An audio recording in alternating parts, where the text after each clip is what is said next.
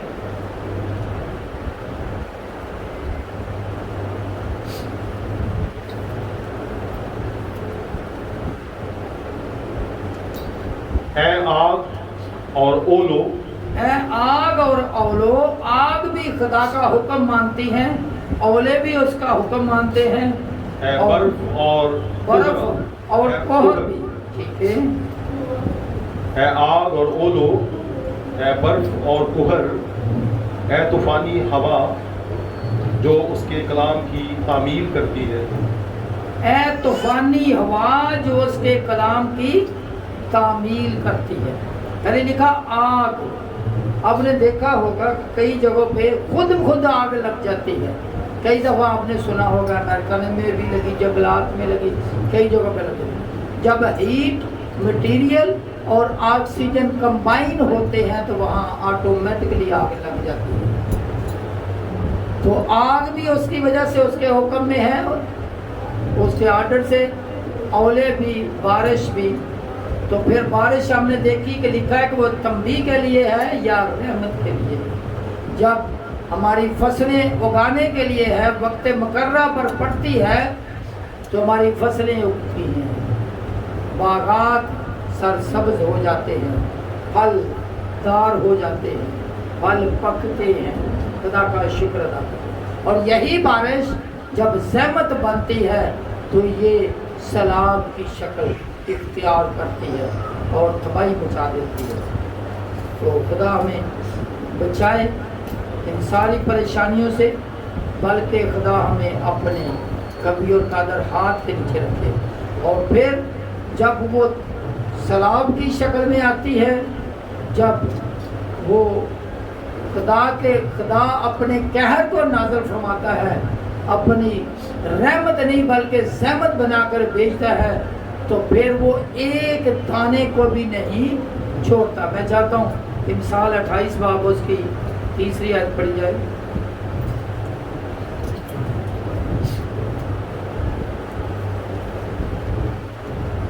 مسکین پر ظلم کرنے والا کنگال موسلا دھار می ہے جو ایک دانہ بھی نہیں چھوڑتا.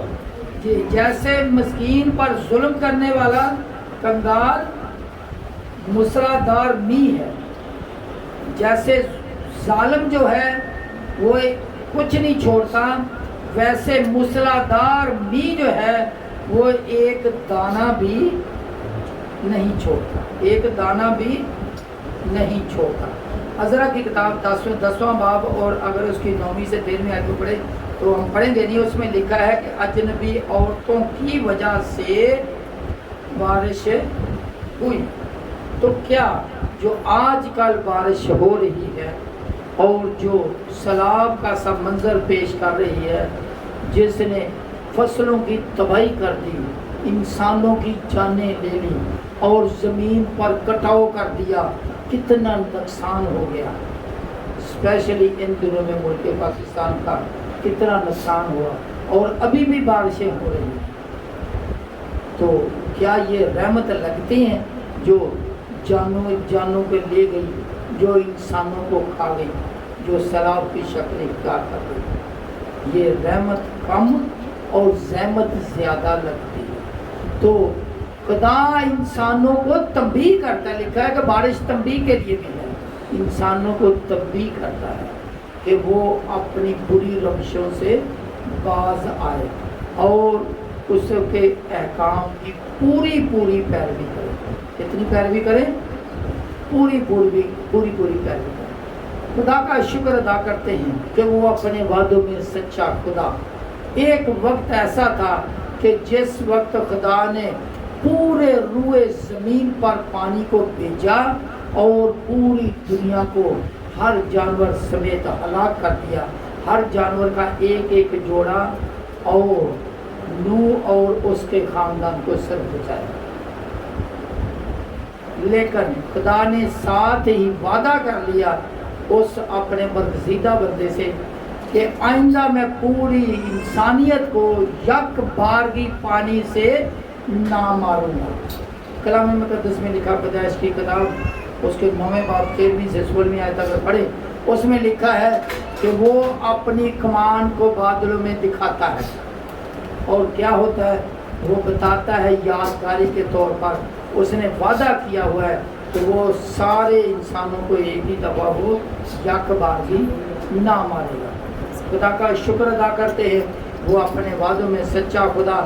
جہاں بہت بڑا نقصان ہوا وہاں اسی خدا نے سیلاب کے اندر سے، پانیوں کے اندر سے انسانوں کو بچایا.